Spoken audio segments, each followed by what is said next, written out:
Bonjour chers élèves, bienvenue sur ma scène. La deuxième vidéo s'était basée uniquement pour la détermination de l'ensemble des définitions d'une fonction logarithme népérienne. Et dans ce cours, on avait donné trois applications, on avait donné trois fonctions qu'on devait ici traiter, qu'on voulait déterminer son ensemble de définitions.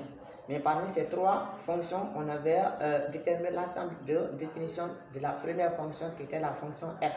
Donc, dans cette vidéo, l'objet serait la détermination de l'ensemble de définitions des deux autres fonctions qui restaient. C'est parti. On va lire. On va encore relire. On avait dit trouver le domaine de définition des fonctions suivantes. f de x égale à ln de moins 2x plus 2, z de x, ln de x carré moins 3x moins 4 et h de x est égal à ln de x plus 1 sur x moins 1. Mais on avait déjà traité, on avait déjà déterminé l'ensemble de définitions de f. Donc dans cette vidéo, c'est jeu et h qui nous intéressent. Bien, on va commencer pour jeu. Donc ici, on dit de trouver l'ensemble de définitions de ces fonctions. Pour f, c'est déjà fait. On va seulement faire pour g et h. Trouvons le domaine de définition des fonctions suivantes. F, c'est déjà fini. On va entamer g. On a le domaine de définition de g. Ça, c'est une fonction de la forme ln de u de x. C'est de la forme g de x qui est égal à ln de u de x. Donc, qu'est-ce qu'on fait? Il faudrait que, pour que la fonction g existe, il faudrait que le x là soit un nombre réel et la fonction ici, qui est derrière ln là, cette fonction x carré moins 3x moins 4 soit une fonction qui est positive, qui est strictement positive. Donc, on va poser. On va dire 2 de g est égal à tous les réels. 2 de g est égal à tous les réels tels que la fonction, cette fonction x carré moins 3x moins 4 soit supérieur à 0. C'est la première condition. Il faudrait que le x là soit un nombre réel, le x là soit un nombre réel et que la fonction là, cette fonction x carré moins 3x moins 4 soit supérieure à 0, strictement supérieure à 0. La deuxième étape, on va faire quoi? On va prendre cette inéquation, on va faire sa résolution. C'est la résolution de cette inéquation qui deviendra le domaine de définition de g ou l'ensemble de définition de g. Donc ici, résolvons l'inéquation x carré moins 3x moins 4 supérieur à 0. Maintenant, pour résoudre une inéquation, il faut quoi? Celui-là, c'est un polynôme. Ça, c'est une inéquation du second degré. Donc, ça, c'est un polynôme du second degré. X carré moins 3x moins 4, c'est un polynôme du second degré. Pourquoi? Parce que la variable là, le degré le plus grand ici, c'est 2. Donc ça, c'est un polynôme du second degré. Maintenant, comment résoudre une inéquation du second degré? Si tu veux résoudre une inéquation du second degré, il faut étudier quoi? Supérieur, on dit c'est supérieur à 0. Donc on va prendre ce polynôme. On va étudier son signe dans un tableau de signes. C'est en étudiant son signe qu'on verra la solution de cette inéquation. Donc on va poser comme P, comme P le nom de ce polynôme. Donc on va dire soit P de x est égal à x carré moins 3x moins 4. Voici notre polynôme du second degré. On va étudier son signe. C'est dans l'étude de son signe qu'on verra la solution de cette inéquation. Donc ici, étudions son signe. Étudions son signe. Bien, maintenant pour étudier le signe d'un polynôme du second degré, quelle est l'étape? Il faut d'abord quoi? Il faut d'abord calculer le discriminant delta. C'est le discriminant delta qui va nous prouver que quel est le signe de ce polynôme. Maintenant, on va se rappeler un peu de la 12e année. On vous a dit, lorsque vous avez un polynôme du second degré de la forme p de x égale à ax carré plus bx plus c.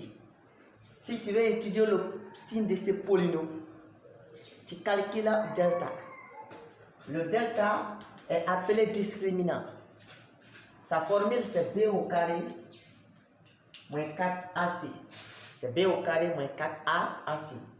Le b c'est celui qui est devant x ici. Le a c'est celui qui est devant x au carré. Le c c'est celui qui est en dernière position. Donc par comparaison de la forme générale avec la forme là, x carré, le coefficient c'est 1. Donc a est égal à 1. Le b c'est ici moins 3. B est devant x, moins 3 est devant x. Donc b c'est moins 3. Le c en dernière position c'est moins 4.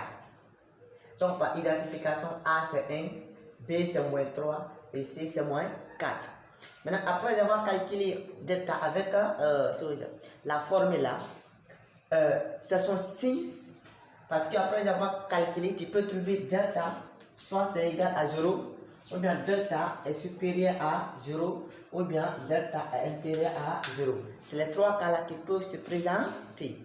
Maintenant, lorsque, on va d'abord revenir ici, lorsque delta est inférieur à 0, cela voudrait dire que le signe de ce polynôme P, c'est le même signe que A. Je reprends. Lorsque vous calculez delta et que delta est plus petit que 0, c'est-à-dire que le résultat de delta est accompagné d'un signe moins, cela voudrait dire que le signe de votre polynôme est égal au signe de A.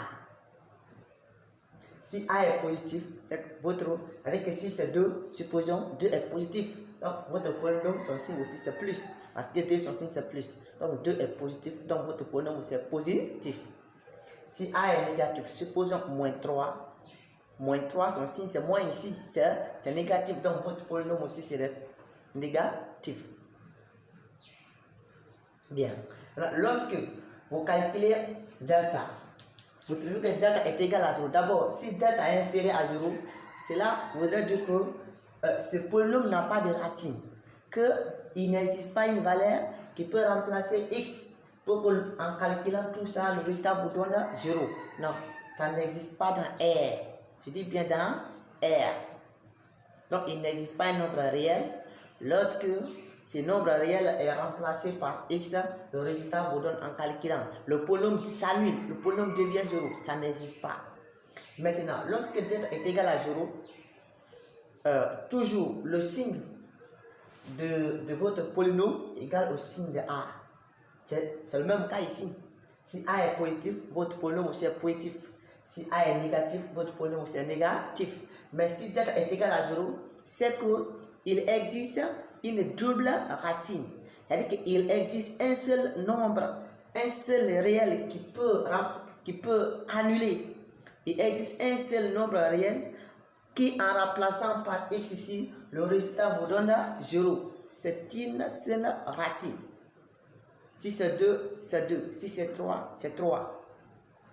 Maintenant, mais si delta est inférieur à 0, c'est le même signe que A. Si delta est égal à 0, c'est le même signe que A. Mais si delta est inférieur à 0, il n'y a pas de racine. Il n'y a pas de 0.